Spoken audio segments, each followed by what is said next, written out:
नमस्कार साथियों। Dairy IAS academy के यूट्यूब प्लेटफॉर्म पर एक बार फिर आपका स्वागत है। आज हम आपके साथ बातचीत करने वाले हैं डीएलएड एग्जाम में पूछी जाने वाली पेडागोजी के बारे में। पेडागोजी मतलब बाल मनोविज्ञान। बाल मनोविज्ञान मतलब बच्चों के मन का विज्ञान, बच्चों के मन का वह विज्ञान जिससे वह इस दुनिया की सारी चीज़ों को सीखते हैं। तो असल में आप लोगों को इसलिए यह पढ़ना पड़ रहा है डीएलएड के एग्ज़ाम में। मैं उन लोगों को एड्रेस कर रहा हूँ, स्पेशली जो लोग प्लेन ग्रेजुएट हैं, नॉन बीएड हैं। और प्लेन ग्रेजुएट मतलब उससे ऊपर की भी उनके पास एकेडमिक्स में कोई भी योग्यता हो सकती है, लेकिन वे लोग बीएड नहीं हैं। तो जो लोग बीएड नहीं हैं और जिन्होंने कभी एजुकेशन सब्जेक्ट नहीं पढ़ा है, स्पेशली वो लोग बड़े ध्यान से सुने इस बात को।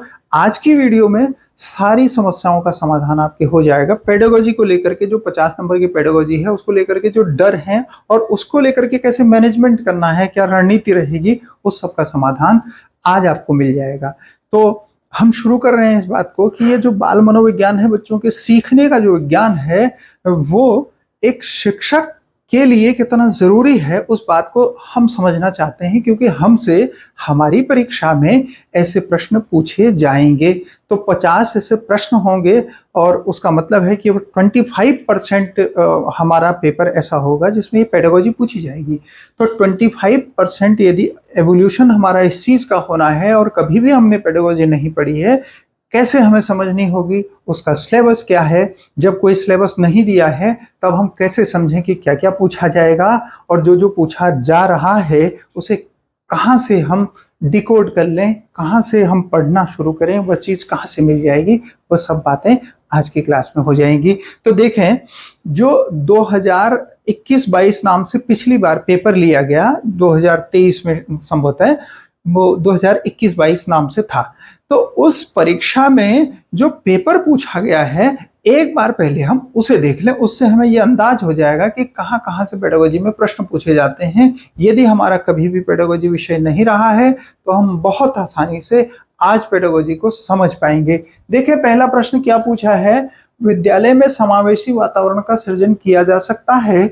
Inclusive environment in the school can be created by, कैसे किया जा सकता है, सभी विद्यार्थियों की पूर्ण सहभागिता सुनिश्चित करके, दृश्य सामग्री का अधिकतम उपयोग करके, पाठ्य पुस्तक को सीखने के मुख्य स्रोत के रूप में प्रयोग करके, विशेष आवश्यकता वाले बच्चों को कक्षा से पृथक करके, अलग करके। इसकी टर्मिनोलॉजी थोड़ी सी कठिन भी हो सकती है आपके लिए, इसलिए बहुत ध्यान की बातें हैं, आप इन सब चीज़ों को समझते चलिएगा। आगे हम अपने एप्लीकेशन पर, हमारा इसका पूरा कोर्स भी है, आप उससे भी जुड़ सकते हैं और हम ऐसे महत्वपूर्ण इसके सेशन करेंगे, इसके टॉपिक करेंगे और कुछ कुछ टर्मिनोलॉजी को भी डिफाइन करने की कोशिश करेंगे आगे की वीडियोस में भी। फिलहाल आज की वीडियो में हम ये समझें, एक नई चीज़ हमारे सामने आई, ये स्पेशली उन लोगों को कह रहा हूँ जो लोग बीएड नहीं हैं। बीएड जो लोग हैं उनके लिए तो ये चीज़ें कई बार सामने आ चुकी होती हैं, इसलिए ये आया समावेशी वातावरण और इसे लिखा है इंक्लूसिव इन्वायरमेंट। और इंक्लूसिव इन्वायरमेंट का मतलब ही होता है जहां सभी को इंक्लूड किया जाए। अब ऐसा जो भी ऑप्शन होगा वो सही होगा। तो देखिए, सभी विद्यार्थियों को पूर्ण सहभागिता या प्रतिभागिता लिखा हुआ है, ensuring full participation of all student. तो फुल पार्टिसिपेशन लिखा है एक शब्द और ये लिखा है ऑल स्टूडेंट, सभी विद्यार्थियों का कैसा, पूर्ण प्रतिभागिता।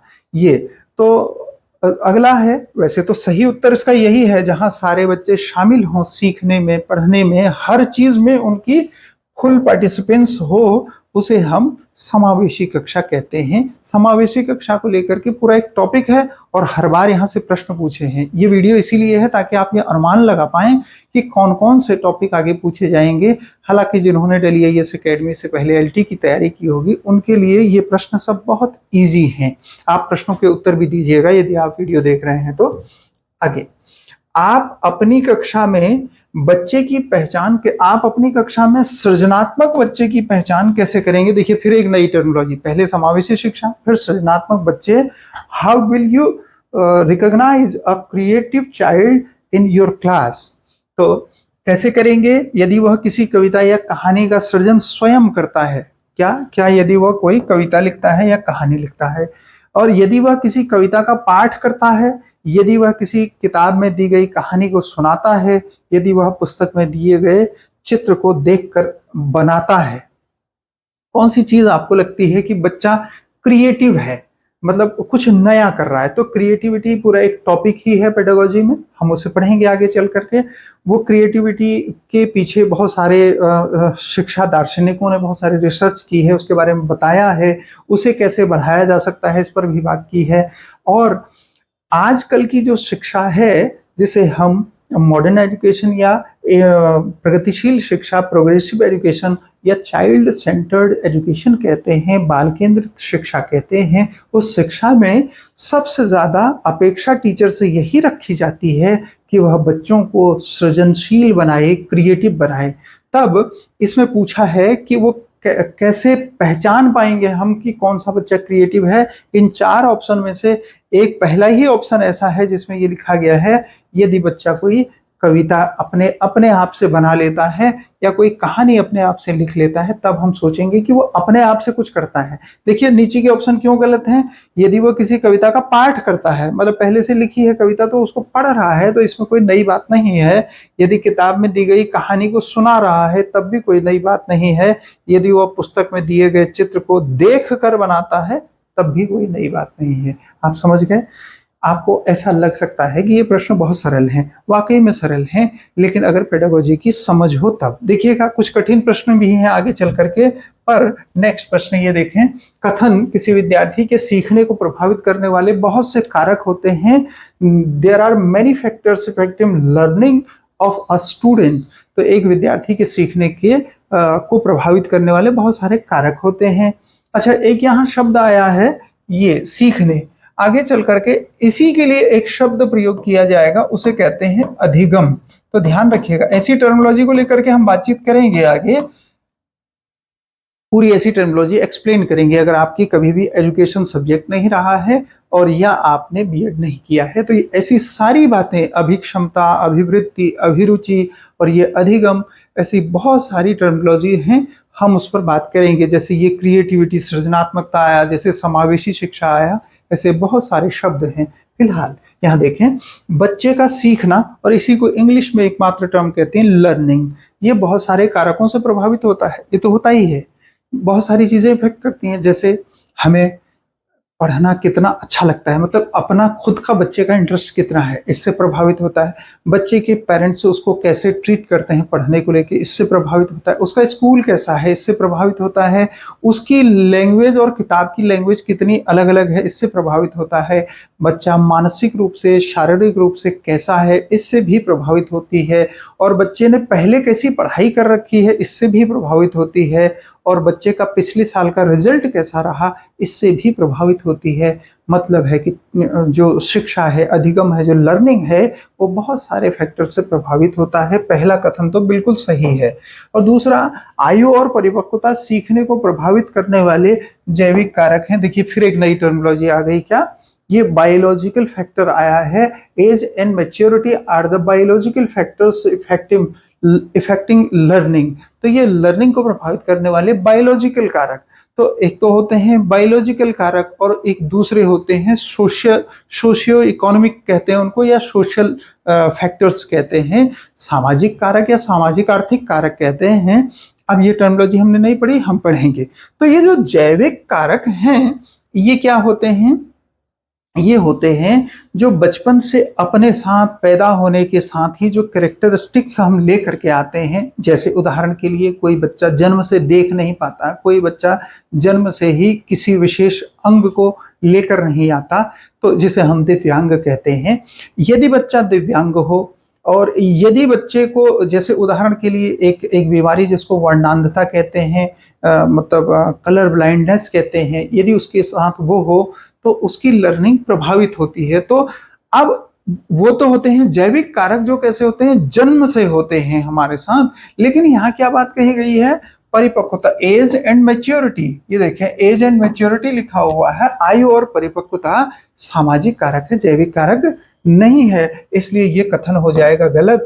और ऑप्शन देखें नीचे, दोनों कथन असत्य हैं। कथन 1 सत्य है और कथन 2 असत्य है। ये सही उत्तर हमें मिल गया। आगे बढ़े, देखें ये आज की क्लास भले ही थोड़ी लंबी लगे आपको, लेकिन आगे पेडागोजी में कैसे कंसेप्ट बनाना है, क्योंकि यूटेट में कोई भी सिलेबस नहीं दिया गया है, हम लोगों को क्या पढ़ना है और कम से कम में क्या समझना है, इसके लिए आपको जरूर गाइडेंस लेना ही होगा। इसलिए लेना होगा, मतलब गाइडेंस का अर्थ है कि आप वो सेलेक्टेड चीजें पढ़ें, चाहे किसी बुक से पढ़ें, चाहे किसी मेंटोर से पढ़ें, या फिर किसी सीनियर से सीख समझ लें, लेकिन आपको इससे गुजरना होगा। और ये गुजर लेंगे तो मेरिट, जैसे कि हमने पिछली वीडियो में मेरिट की चर्चा की थी, मेरिट बहुत ऊपर रह रही है, 150 से ऊपर, और इस बार कंपटीशन और ज्यादा है।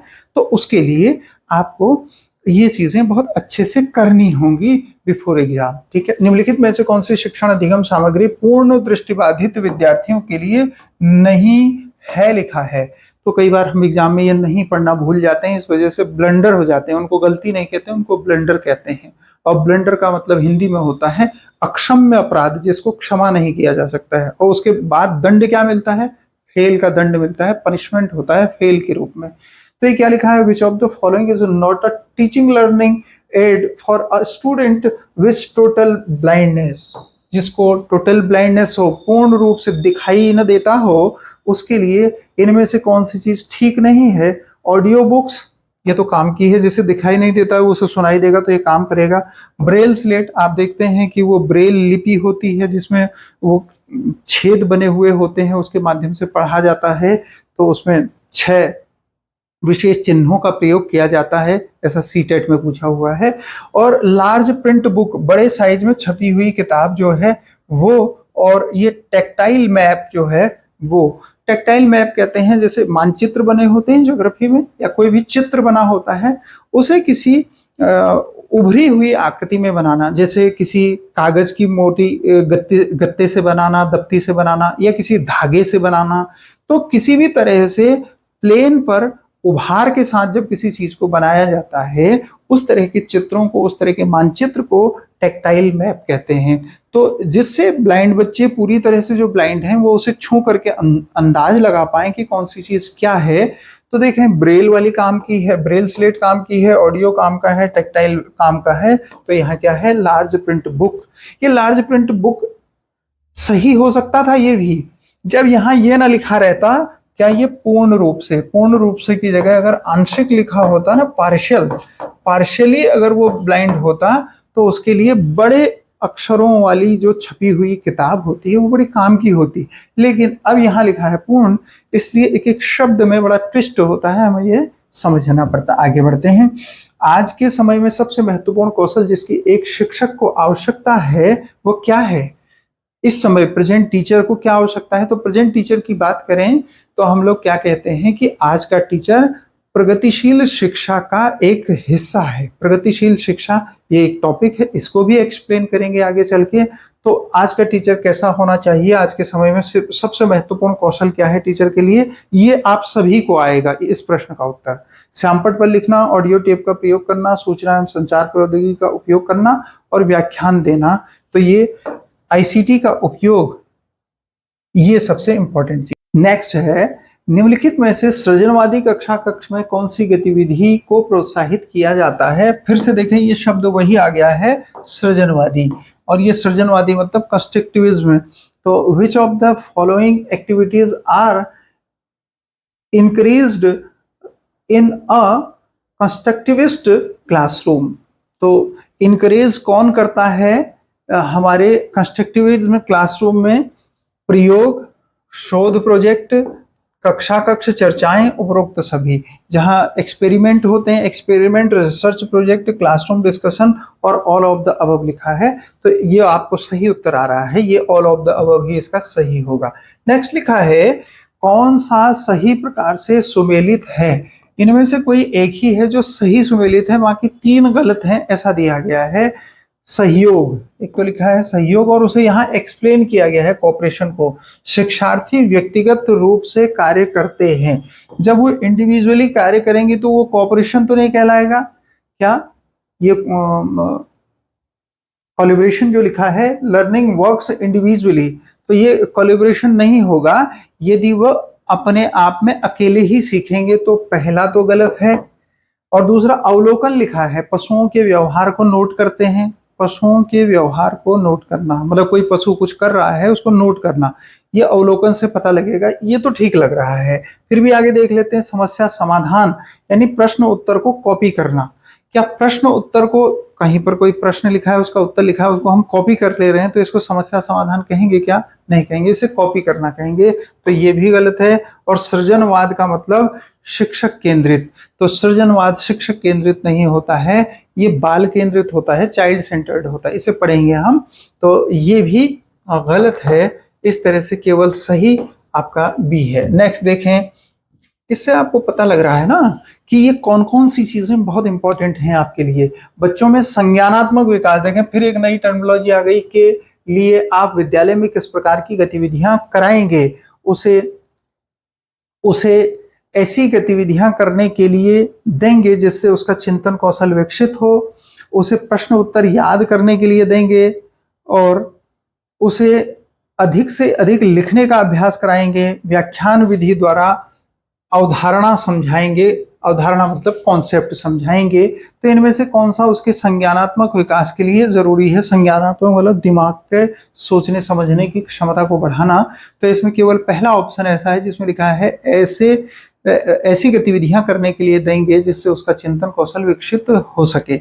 अच्छा, वर्तमान समय में शिक्षक की भूमिका है। आज का शिक्षक कैसा, मैंने आपको अभी जिक्र किया, क्या कौन सा शिक्षक है वर्तमान में? जो बच्चों के साथ बहुत कोऑपरेटिव तरीके से सिखाने में विश्वास रखता हो।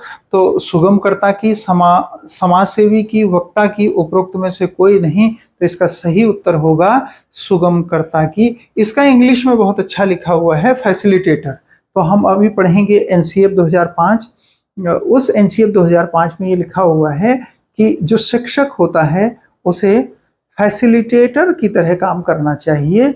ये क्या होता है इसे पढ़ेंगे, आगे बढ़ें। देखें, यदि आपकी कक्षा में कोई विशेष आवश्यकता वाला बच्चा है, ये विशेष आवश्यकता वाला, फिर एक नई टर्मिनोलॉजी है विशेष आवश्यकता वाला। वैसे तो इन दिनों बहुत पॉपुलर टर्मिनोलॉजी है special need, child with special need, इसे CWSN कहते हैं, चाइल्ड विद स्पेशल नीड को। और इन योर क्लासरूम, तो आप क्या करेंगे, उसकी ओर ध्यान नहीं देंगे, उस पर अतिरिक्त ध्यान देंगे, बहुसंवेदी तकनीक से शिक्षण करेंगे, और बी और सी दोनों, तो ये दोनों ही सही होंगे, उस पर विशेष ध्यान देना पड़ेगा।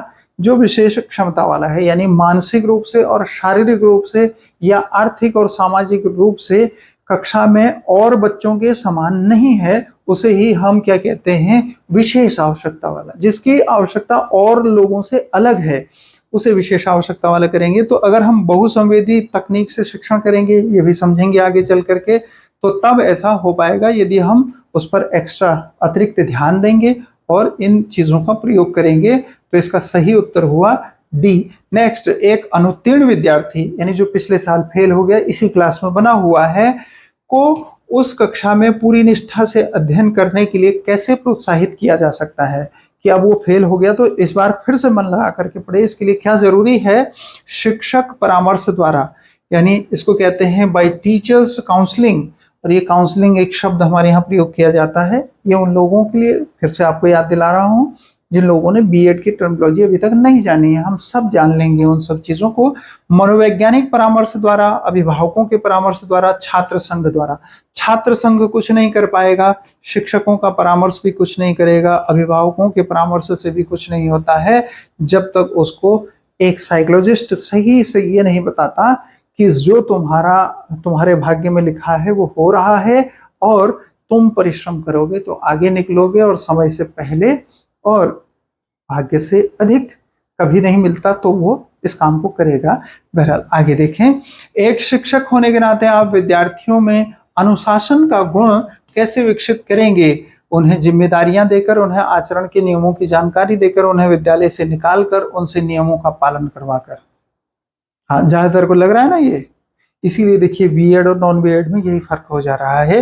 नियमों का पालन करवा कर नहीं, उन्हें आप जिम्मेदारी दे दीजिए, पहला ऑप्शन सही है इसका, तो बच्चों में अनुशासन खुद ही विकसित हो जाएगा। जैसे एक सबसे उद्दंड बच्चा है, उसी को कहिए आपकी पूरी, जैसा अक्सर मॉनिटर बनाने में ऐसा किया जाता है, प्राय मतलब ज्यादातर ऐसा जो बच्चा शरारत बहुत करता है, अगर उसे मॉनिटर बना दिया जाए, अगर वो औरों को डांटना शुरू करे तो वो अपने आप अपनी शरारतों को कम करने लग जाता है। तो ये कहते हैं जिम्मेदारी देना। आगे बढ़ें।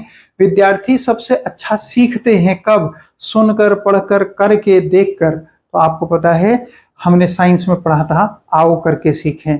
तो करके जब सीखते हैं तो वो ज्यादा स्थायी होता है, उस लर्निंग को परमानेंट लर्निंग कहते हैं। यदि शिक्षक छात्रों में सृजनात्मक चिंतन, फिर से ये क्रिएटिव थिंकिंग की बात हो रही है, को बढ़ावा देना चाहता है तो उसे अधिक ध्यान किस पर देना चाहिए? अभिसारी चिंतन पर, अपसारी चिंतन पर, और दोनों पर, ए और बी दोनों पर, इनमें से कोई नहीं। तो आप जानते हैं कि अपसारी चिंतन पर जोर देना चाहिए। ये लोग वो जो बीएड वाले हैं, मतलब एजुकेशन जिन्होंने पढ़ा, वो जानते हैं। और अगर आप नहीं जानते, ये अपसारी चिंतन और अभिसारी, कन्वर्जेंट और डाइवर्जेंट जो थिंकिंग होती है, तो उसे समझेंगे। लेकिन एक व्यक्ति हुए गिलफोर्ड, जिन्होंने कहा अभिसारी चिंतन जरूरी है सृजनात्मकता के लिए, पर बाकी मनोविज्ञान मानता है अपसारी चिंतन जरूरी है। तो इसका उत्तर ए बी दोनों नहीं होगा, क्योंकि हम ऐसा देख लेते हैं एग्जाम हॉल में, हमें जैसे ही दिखता है ए और बी दोनों है तो हम उसी को करते हैं। लेकिन यहाँ प्रश्न बहुत होशियारी से पूछे हुए हैं, तब आपको देखना पड़ेगा। प्रारंभिक अवस्था में बच्चों की भाषा का विकास करने के लिए शिक्षकों को भाषा सीखने के किस सिद्धांत को अपनाना चाहिए? छोटे बच्चे जब भाषा सीखें तो क्या करना चाहिए? एक तो लिखा है संबद्धीकरण, अनुकरण, पुनर्वलन, ये सभी। और यहाँ लिखा है एसोसिएशन, इमिटेशन और रीइंफोर्समेंट, ऑल ऑफ। ये सारी चीजें करनी पड़ेंगी। संबद्धीकरण मतलब भाषा को बच्चों से जोड़ना, उनके आसपास की चीजें। आपको याद है ना, जब हमें ए सिखाना होता था, सिखाया गया, या फिर जब हमें अ सिखाया गया, तो इससे किसको जोड़ा गया? अ से अमरूद को जोड़ दिया गया, एक फल का चित्र बना दिया गया, और ए से एप्पल, एक दूसरे फल का चित्र बना दिया गया। ये सोच करके कि बच्चा इनके बारे में पहले से जानता है, तो उसे ए समझ में आ जाएगा। इसे संबद्धीकरण कहते हैं। अनुकरण मतलब जैसा कोई दूसरा बोल रहा है वैसा बोलने की कोशिश करना। पुनर्बलन मतलब वाह वाह तुमने बहुत अच्छा बोला, ये कहना, तुम ठीक कर रहे हो, ये कहना, उसे अप्रिशिएट करना, शाबाशी देना, इसको पुनर्बलन कहते हैं। किसी भाषा को सिखाने के लिए ये तीनों चीजें बड़ी महत्वपूर्ण होती हैं। शिक्षण सहायक सामग्री, टीचिंग लर्निंग, जो मटेरियल एड्स होते हैं, मुख्य प्रकार से कैसे कैसे होते हैं? श्रव्य भी होते हैं, जो सुने जा सकते हैं, दृश्य भी होते हैं जिनमें देखा जा सकता है, दृश्य श्रव्य दोनों भी होते हैं। जैसे टेलीविजन पर चित्र भी दिखाई देते हैं, आवाज भी आती है। और दृश्य, ये श्रव्य कहेंगे तो जैसे प्रोजेक्टर की स्लाइड होती है, उस पर केवल दिखाई देता है, आवाज तो स्पीकर से आती है। तो स्लाइड पर जब दिखाया जाता है वो केवल दृश्य हो गया, और जिससे केवल सुना जा सकता है, जैसे रेडियो को केवल सुना जा सकता है, तो वो श्रव्य हो गया। कुल मिलाकर के ये सभी होते हैं टीचिंग में काम आने वाले टूल्स। निम्नलिखित में से शिक्षण की विशेषता कौन सी है? शिक्षण एक जटिल सामाजिक प्रक्रिया है, शिक्षण एक व्यावसायिक गतिविधि है, शिक्षण एक अंतः प्रक्रिया है, और उपरोक्त सभी। तो शिक्षण जटिल सोशल प्रोसेस है, कॉम्प्लेक्स सोशल प्रोसेस, ऐसा लिखा हुआ है। मतलब समाज कितने, हम क्लासरूम को याद करें तो वहां बहुत तरह के बच्चे बैठे होते हैं। कोई टीचर की बात समझ रहा होता है, कोई नहीं समझ रहा होता है, पर टीचर की रिस्पॉन्सिबिलिटी होती है उसकी बात एक एक स्टूडेंट को समझ में आए, इसलिए इसको कहते हैं कॉम्प्लेक्स प्रोसेस है। अब ये कैसे समझ में आएगी, इसलिए जटिल है। कोई बच्चा कैसे समझता है, कोई कैसे समझता है, और कोई अलग तरीके से समझता है, इसलिए इसको कॉम्प्लेक्स। शिक्षण एक व्यावसायिक गतिविधि है, बिल्कुल है, ये प्रोफेशनल तो है ही है। यहाँ लिखा है बी में teaching is a professional activity. इसको सब नहीं कर सकते, इसको करने के लिए विशेष योग्यता होनी चाहिए, और जिसके लिए आप ये पढ़ रहे हैं शिक्षा मनोविज्ञान, दूसरों के सीखने की कला को सीखना, यानी कैसे लोग सीखते हैं उसे जान लेना और उसे अपने सिखाने की प्रक्रिया में प्रयोग करना, इसी को हम कहते हैं व्यावसायिक गतिविधि। ठीक है। और शिक्षण एक अंतः क्रिया है। ये क्या है? Teaching is a interactive process, आमने सामने दूसरों से जानना, तो ये इंटरैक्टिव भी होता है, इसलिए उपरोक्त सभी सही होगा। अब कुछ लोग जो उपरोक्त सभी पर पहले से टिक लगाते हैं, उन्हें ये लग रहा है क्या हम तो इस पर पहले से लगाते, लेकिन यहाँ चीजें जाननी पड़ेंगी। नीचे ऐसे भी प्रश्न दिए गए हैं जिसमें 1 2 1 2 3 2 3 केवल 4 ऐसे भी ऑप्शन है। आप आगे वो प्रश्न आ रहे हैं, देखें उन्हें। शिक्षण की निम्नलिखित अवस्थाओं में से मूल्यांकन की अवस्था कौन सी होती है? आपने एक चीज देखा, मूल्यांकन मतलब एग्जामिन करना। आपने एक वाक्य सुना है ना कि शिक्षा, स्कूली शिक्षा पहले पढ़ाई जाती है फिर एग्जाम लिया जाता है, लेकिन जिंदगी पहले एग्जाम लेती है बाद में सिखाती है। सीखने का मौका एग्जाम के बाद मिलता है। तो ये जिंदगी और क्लासरूम का अंतर है। क्लासरूम में पहले सिखाया जाता है बाद में टेस्ट लिया जाता है, और जिंदगी पहले टेस्ट लेती है बाद में सिखाती है। यह अंतर है। इससे आप इस प्रश्न का उत्तर निकाल लेंगे। क्या उत्तर है जरा बताइएगा। पूर्व क्रियावस्था, अंतः क्रियावस्था, उत्तर क्रियावस्था, इनमें से कोई नहीं। प्री एक्टिव फेज और interactive phase, post active phase और नन ऑफ दीज। तो ये इसके बाद होता है, इसको कहते हैं उत्तर क्रिया अवस्था। इसलिए ऐसे शब्द जो हिंदी वाले भी हैं उनको ये भी जानने पड़ेंगे, या इंग्लिश वाले हैं तो हमें ये भी समझने पड़ेंगे कि पोस्ट एक्टिव फेज क्या होता है। जब कोई टीचर पढ़ा चुका, जब हम कोई किताब पढ़ चुके, यानी जब हम किसी चीज के लिए कोई समय पूरा पूरा दे चुके हैं, उसके बाद हमने क्या सीखा, उसी को हम कहते हैं उत्तर क्रिया अवस्था। काम हो जाने के बाद हमारी लर्निंग क्या है। प्रभावी शिक्षण किस पर निर्भर करता है, इसको कहते हैं इफेक्टिव टीचिंग। शिक्षक की शारीरिक संरचना पर, शिक्षक के पहनावे पर, ये दो तो नहीं लगते। फिजिक कैसा हो ये मायने नहीं रखता, शिक्षक का पहनावा कैसे है ये भी मायने नहीं रखता, शिक्षक का ज्ञान कैसा है ये मायने रखता है, शिक्षक का व्यवहार कैसा है ये भी मायने रखता है। ये बीएड वालों के लिए भी जटिल हो सकता है ये वाला प्रश्न। आप चाहें तो कमेंट बॉक्स में इसका उत्तर दें। शिक्षक के ज्ञान पर और शिक्षक के व्यवहार पर। तो यह है शिक्षक के ज्ञान पर निर्भर करता है प्रभावी शिक्षण। किस किस चीज का उसे ज्ञान है, और सब्जेक्ट का भी, बिहेवियर का भी। नेक्स्ट, यदि एक छात्र कक्षा में विलंब से आता है तो शिक्षक को क्या करना चाहिए। उसे बाहर निकाल देना चाहिए, उसे कठोर दंड देना चाहिए, कई दिनों तक उसे अनुपस्थित दिखाना चाहिए, उसके साथ सहानुभूति एवं समझदारी से व्यवहार करना चाहिए। अच्छा, मतलब स्टूडेंट लेट आ रहा है और हम सहानुभूति से व्यवहार करेंगे। हाँ, नॉन बीएड जब हम होते हैं तो ऐसा लगता है, लेकिन जब बीएड कर लेते हैं तो ये आंसर सही हो जाता है। क्यों होता है, पेडागोजी हम भी पढ़ेंगे तो हम भी समझ जाएंगे। आगे देखें, एक योग्य शिक्षक कौन है।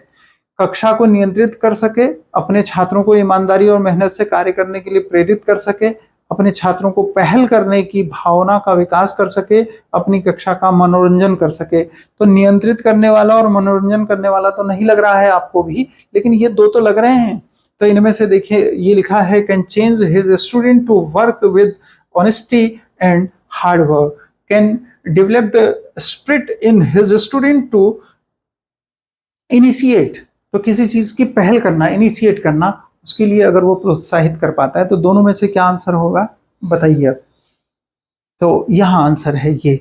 यदि कोई शिक्षक अपने विद्यार्थियों को ईमानदारी से मेहनत करने के लिए प्रेरित कर दे, वैसे प्रेरणा देना, अभिप्रेरणा देना, मोटिवेशन देना टीचर के मुख्य काम में माना जाता है।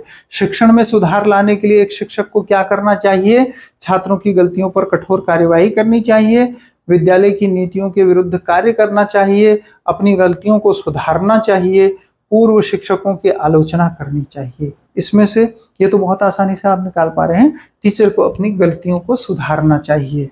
पर कई टीचर्स को, इसलिए ऊपर हमने एक शब्द प्रयोग किया था, सुगम करता, सुविधा करता, या फैसिलिटेटर जिसे कहते हैं।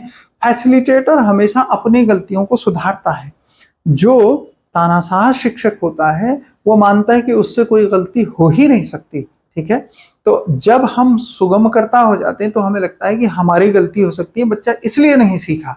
बच्चे को सिखाने के लिए हमारी कोई जिम्मेदारी होनी चाहिए, ऐसा लगता है। अच्छा, एक और प्रश्न है, एक शिक्षक को सभी छात्रों के साथ कैसा व्यवहार करना चाहिए। मित्रवत व्यवहार, समान व्यवहार, व्यक्तिगत व्यवहार, निस्वार्थ व्यवहार। ये बीएड वालों के लिए भी चैलेंजिंग है ये क्वेश्चन, जरा सोच करके बताइए इसका उत्तर। How should a teacher behave with all students.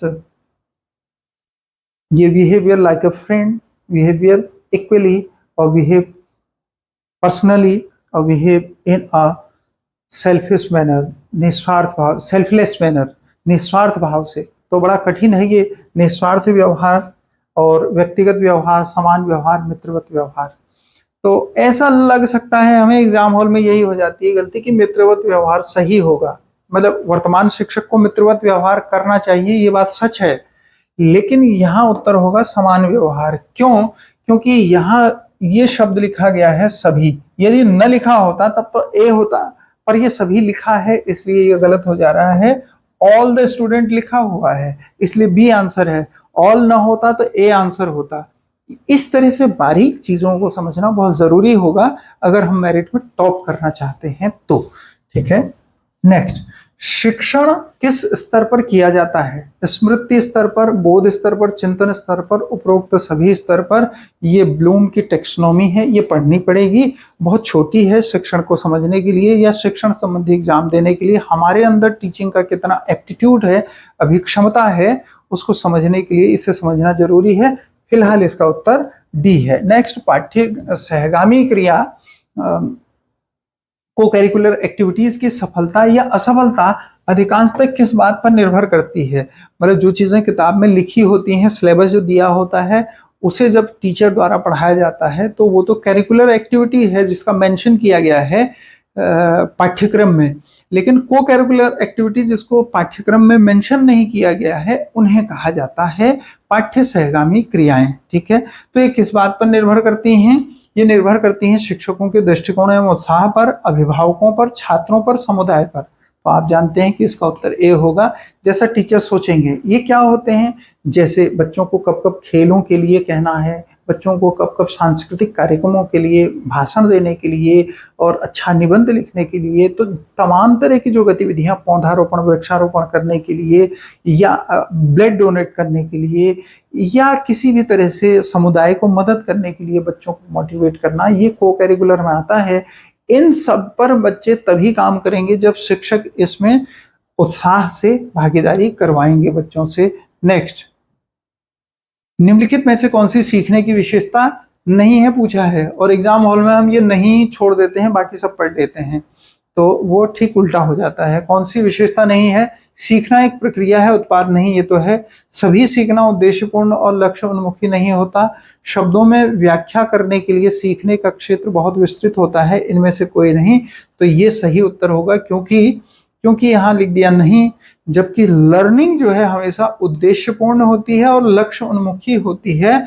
हमारा कोई ना कोई लक्ष्य होता है तभी हम सीखते हैं, जैसे इस बार आप सीख रहे हैं, और हमारा कोई उद्देश्य भी होता है उस सीखने से हम क्या प्राप्त करेंगे, ऐसा। ऑल लर्निंग इज नॉट लिखा है ये पर्पजफुल एंड गोल ओरिएंटेड। तो लर्निंग गोल ओरिएंटेड और पर्पजफुल हमेशा होते हैं, ऐसा। नेक्स्ट देखें, विद्यालय एक सामाजिक संस्था है जो या जिसके द्वारा, यानी विद्यालय क्या करता है, समाज को उच्च स्तर तक उठाने में योगदान देता है, लोगों को संरक्षित और प्रसारित करता है, और कुछ जैविक प्रबंध है, अच्छे और बुरे से अलग करता है। क्या करता है इनमें से? स्कूल हमेशा समाज को उच्च स्तर तक उठाने में योगदान करता है, contribution to the rising of the society to a higher standard, तो यहाँ तक ले जाती है। अच्छा, नेक्स्ट, एक शिक्षक के सामने महत्वपूर्ण चुनौती होती है क्या? कक्षा में अनुशासन बनाए रखना, छात्रों में गृह कार्य करवाना, प्रश्न पत्र तैयार करना, शिक्षक अधिगम प्रक्रिया को रुचिपूर्ण बनाना। तो ये आपको बहुत आसानी से आ रहा है। टीचिंग लर्निंग प्रोसेस को ये इंटरेस्टिंग बनाना, ये इसका काम होता है। ये देखें, make teaching learning process enjoyable, हमारी सीखने की प्रक्रिया बहुत खुशनुमा हो जाए। सबसे कठिन टीचिंग में यही होता है। टीचिंग में ये कठिन नहीं होता है कि हम कितना पढ़ करके कितना पढ़ा रहे हैं। ठीक है, हाँ, हो सकता है आपके लिए ये क्लास बोरिंग हो रही हो, पर ये बोरिंग इसलिए नहीं है क्योंकि हम इसके माध्यम से केवल यह जानने की कोशिश कर रहे हैं कि ये पेडागोजी नाम की जो चीज दी गई है 50 नंबरों की सिलेबस में, उसमें क्या आएगा। तो हम ये नहीं जान रहे हैं, इसमें अभी हम टॉपिक नहीं समझ रहे हैं। जब टॉपिक समझेंगे तो इंटरेस्टिंग होगा ही होगा। हालांकि ये अपने आप में बहुत इंटरेस्टिंग है, जिसको रिजल्ट लेना है। हम पिछले साल के पेपर का एनालिसिस कर रहे हैं और इस एनालिसिस के बगैर हम आगे कदम नहीं उठा सकते, इसलिए सबसे पहले आप इसे कर रहे हैं। एक अच्छे संप्रेषक को अच्छा होना चाहिए। A good communicator need to be good at, किसमें अच्छा होना चाहिए एक गुड कम्युनिकेटर को? तो ये कम्युनिकेटर का एक अपना चैप्टर ही है, कम्युनिकेशन एक चैप्टर है। एक अच्छा कम्युनिकेटर कौन होता है? जो बोलने में अच्छा हो, सुनने में अच्छा हो, भाषा का प्रयोग करने में अच्छा हो, वाणी में हास्य का प्रयोग करने में अच्छा हो। क्या डी आंसर लग रहा है ना, है नहीं डी। भाषा का प्रयोग करने में जो सक्षम हो। भाषा कौन सी होती है? भाषा शब्दों वाली भी होती है, बिना शब्द की भी होती है।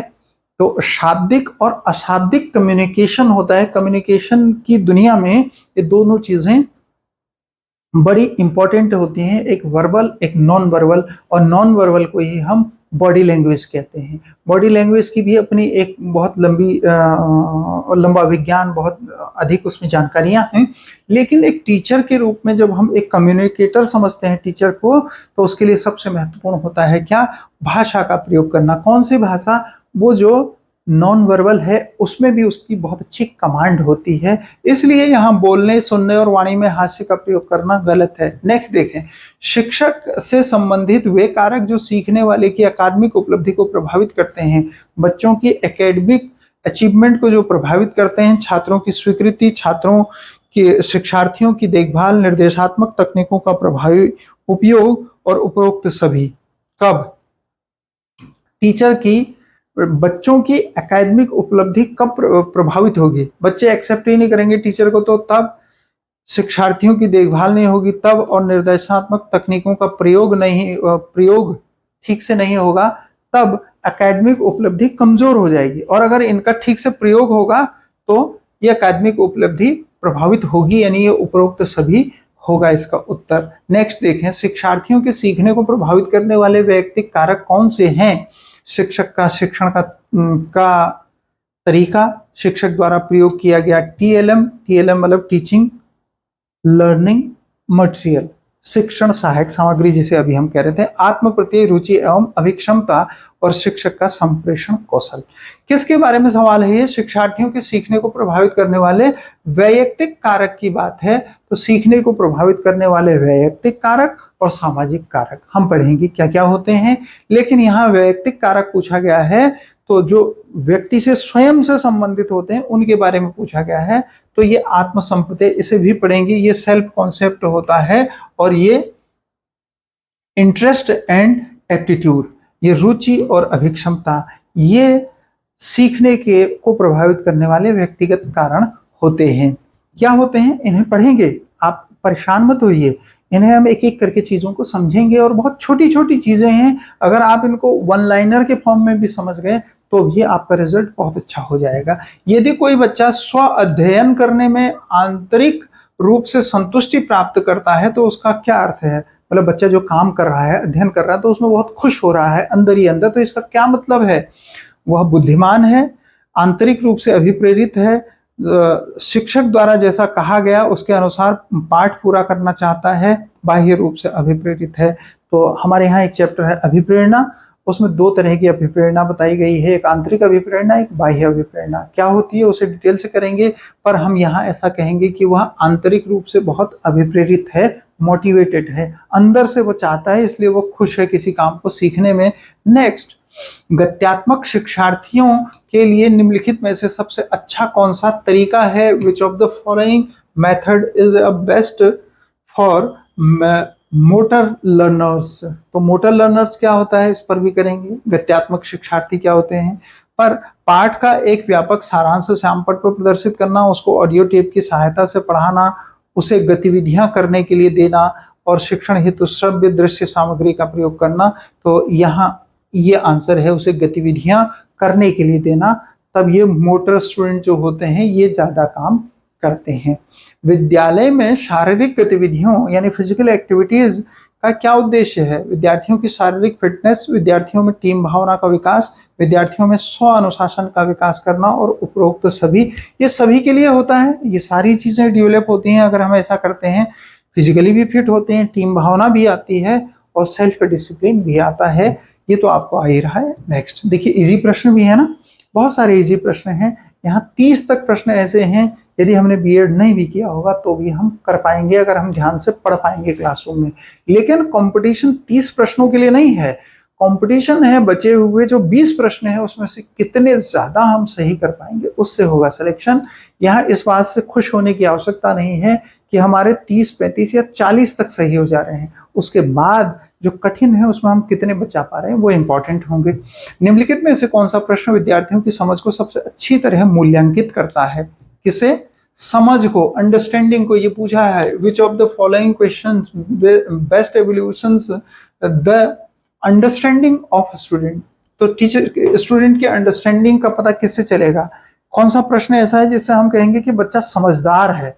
अगर इसने इसका उत्तर दिया तो समझ क्या होती है ये पढ़ेंगे। इसको अंडरस्टैंडिंग कहा जाता है। ये हमारे यहाँ ब्लूम्स टेक्सोनॉमी का एक इंपॉर्टेंट फैक्टर है। भारत को स्वतंत्रता प्राप्त हुई डॉट डॉट को कब प्राप्त हुई, यहाँ एक तारीख भरनी है। राष्ट्रपिता किसे कहते हैं, यहाँ एक नाम भरना है। भारत के राष्ट्रीय पशु का नाम बताइए, यहाँ भी एक नाम भरना है। संतुलित आहार किसे कहते हैं, उदाहरण दीजिए। यहाँ कुछ एग्जाम्पल भरने हैं। कौन सा होगा? तो एग्जाम्पल देने की बात जहां की जाती है उससे समझ का पता लगता है, अंडरस्टैंडिंग का। तो अंडरस्टैंडिंग हमेशा एग्जाम्पल से वेरीफाई होते हैं, इसलिए एग्जाम्पल दिए जाते हैं। और एग्जाम्पल जो दे सकता है इसका मतलब है कि वो चीज को समझता है।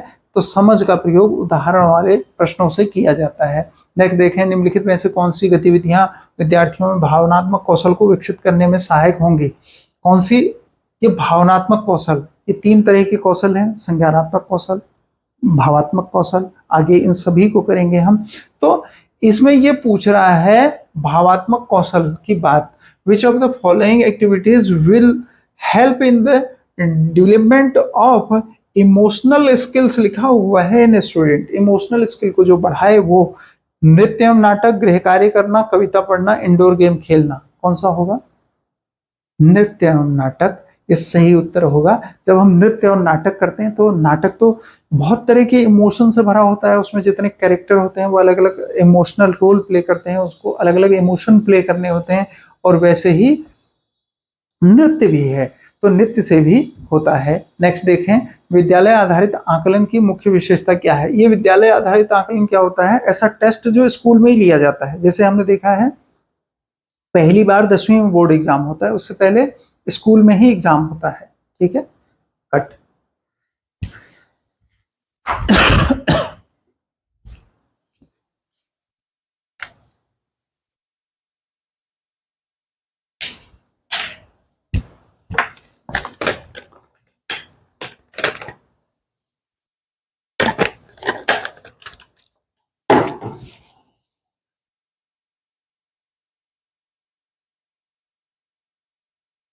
तो स्कूल में ही एग्जाम लिए जाने का क्या फायदा है, ये पूछा है इस प्रश्न। व्याख्यान आधारित शिक्षा शास्त्र, शिक्षक केंद्रित शिक्षा शास्त्र, बाल केंद्रित एवं गतिविधि आधारित शिक्षा शास्त्र और पाठ्य पुस्तक आधारित शिक्षा शास्त्र।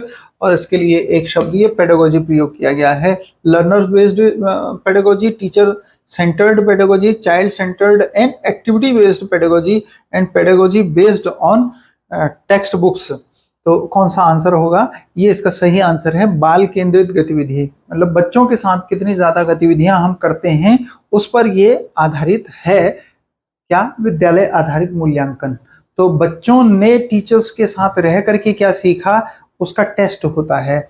बच्चों के सीखने को प्रभावित करने वाले कारक, ये पहला क्वेश्चन था, याद है आपको? बच्चों को बहुत सारे कारक प्रभावित करते हैं, मैंने अभी कहा था आपसे।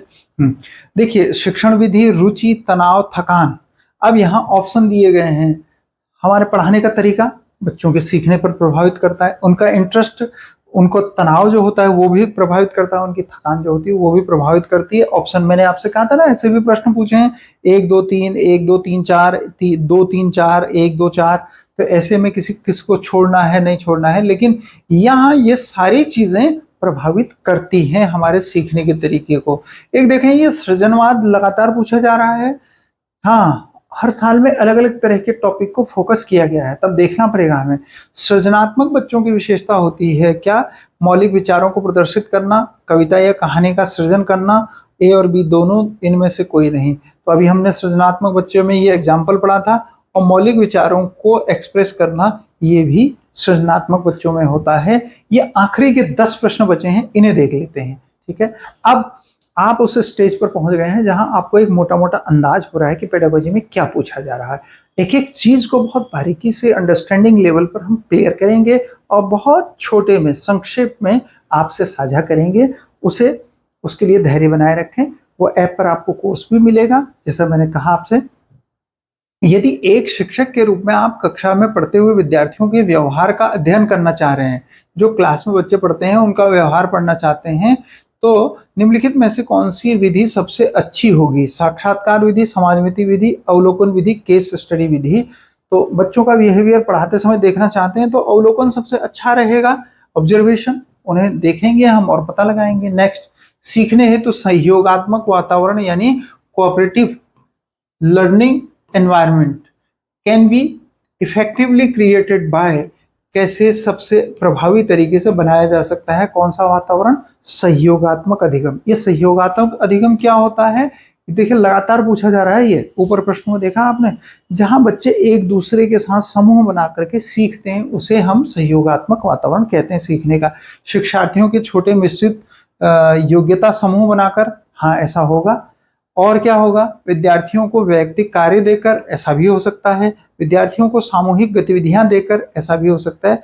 यहाँ लेकिन दूसरा वाला या एक छोड़ के है, या तो केवल दो है, या एक दो, दो तीन और एक एक तीन, तो एक छूट जाएगा या दो छूट जाएंगे।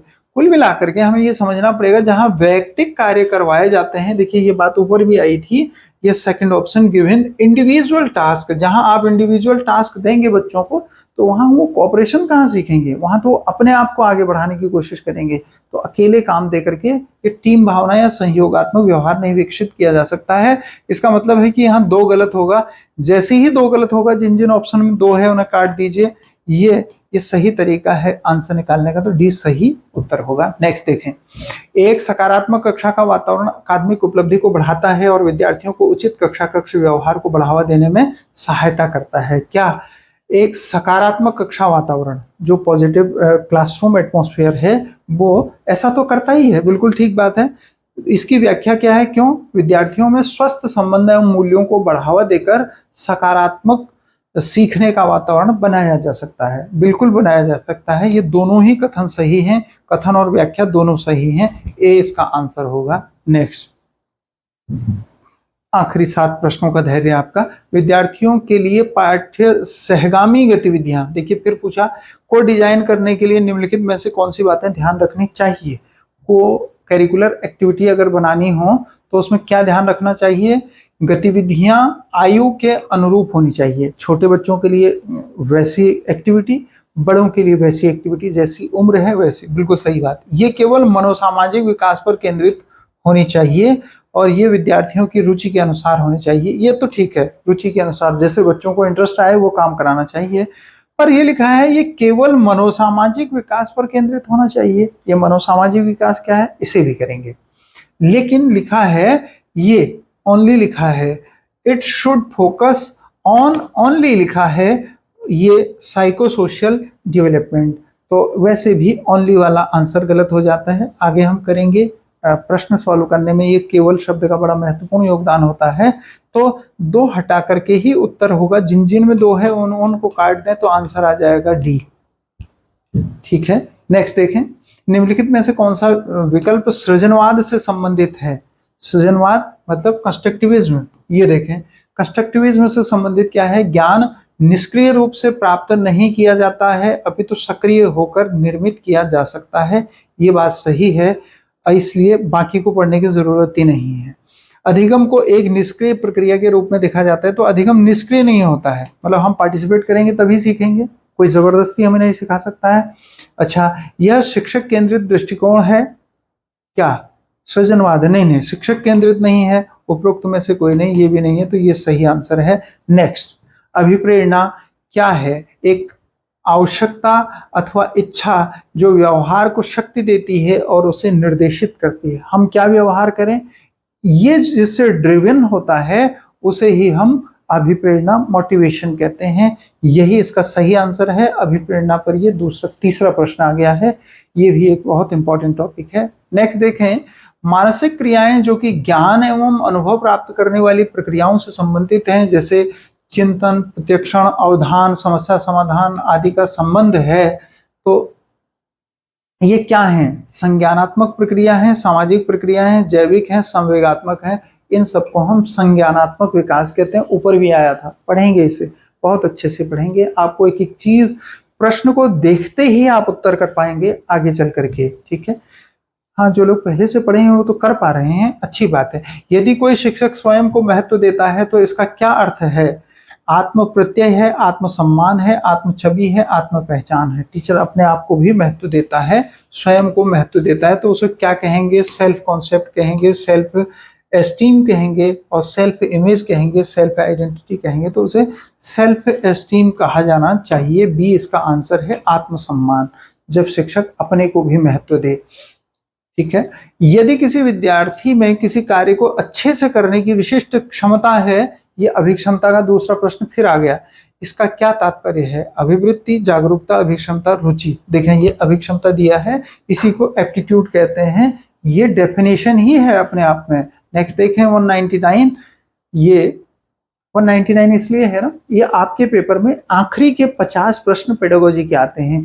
शुरू के 50 प्रश्न जीके के, उसके बाद रीजनिंग के 50, उसके बाद मैथ के 50, और अंत में पेडागोजी के 50 प्रश्न आते हैं। इसलिए ये 199 के बाद 200 में पेपर आपका खत्म हो जाता है, जिसके लिए आपको 2.5 घंटे मिलते हैं। कला शिक्षण के दौरान किन बिंदुओं पर अधिक ध्यान दिए जाने की जरूरत है? प्रत्येक बच्चे की प्रतिभागिता सुनिश्चित करना, व्यक्तिगत भिन्नता को समझना, केवल प्रतिभावान विद्यार्थियों के अनुरूप पाठ्य योजना बनाना, और विद्यार्थियों की सीखने की गति के अनुसार पढ़ाना। क्या इंपॉर्टेंट है किसके लिए? कक्षा शिक्षण के दौरान किन बिंदुओं पर ध्यान दिया जाना चाहिए? तो देखें, यहाँ 1, 2, 3 और 2, 3, 4 ये वाले ऑप्शन है। मैंने कहा था ना कुछ कठिन प्रश्न भी हैं। तो यहाँ अगर आप एक चीज को गलत कर पाएंगे इन स्टेटमेंट में से, तो आपका उत्तर निकल जाएगा। यहाँ लिखा है ये 3 जो है ये गलत है। केवल प्रतिभावान विद्यार्थियों के अनुरूप पाठ्य योजना बनाएंगे क्या हम टीचर होने के बाद, कि जो हमारे होशियार बच्चे हैं वो ही सीखें, ऐसा नहीं, ये गलत है। अगर आप इसे गलत कर लेंगे तो आपका उत्तर आ जाएगा। 3 जहां जहां लिखा होगा वो गलत हो जाएगा, ये उत्तर आ गया। 3 सभी में है। ऐसे उत्तर निकालने के और भी बहुत सारे तरीके हैं जिससे आप बिना जानकारी के भी सही उत्तर निकाल पाएंगे। आगे हम वो भी करेंगे। निम्नलिखित में से कौन से नैतिक विकास के घटक हैं? सही और गलत के मध्य अंतर करना, स्वयं को दूसरे व्यक्तियों के स्थान पर रखना, जब दूसरे लोगों को परेशानी में होते हैं तो उनकी मदद करना, उपरोक्त सभी। ये तो आप जानते ही हैं, ये तो सभी चीजें नैतिक शिक्षा में आती हैं। आप ये समझ रहे होंगे ये पहली ही क्लास इतनी बोरिंग हो गई। नहीं, ये बोरिंग नहीं, आपको एक वो कॉन्सेप्ट देना था, क्योंकि ये डीएलएड में विद्यालय शिक्षा परिषद ने सिलेबस डिफाइन नहीं किया है, इसलिए आपको पेडागोजी का एक सिलेबस समझ में आ जाए, उसके लिए हमने पिछले साल के पेपर का एनालिसिस किया। ये आपको जितना भी इंटरेस्टिंग और जितना भी बोरिंग लगा हो ये आप समझ सकते हैं, लेकिन हम ये कोशिश करेंगे कि इन सारे जरूरी टॉपिक पर, ये बोरिंग भी हो सकते हैं किसी किसी के लिए और इंटरेस्टिंग भी हो सकते हैं बहुत सारे लोगों के लिए, पर यह मनोविज्ञान का विषय है और मन के विज्ञान को समझने की हम कोशिश करेंगे। पर आप लोग एक कमेंट करके जरूर लिखिएगा, क्या मनोविज्ञान का पिता किसे कहते हैं? आधुनिक मनोविज्ञान का पिता किसे कहते हैं? फादर ऑफ मॉडर्न साइकोलॉजी, आधुनिक मनोविज्ञान का पिता कौन है? तो हमें रहेगा इस कमेंट का इंतजार, और आगे मिलेंगे अगली वीडियो में। तब तक के लिए थैंक यू सो मच।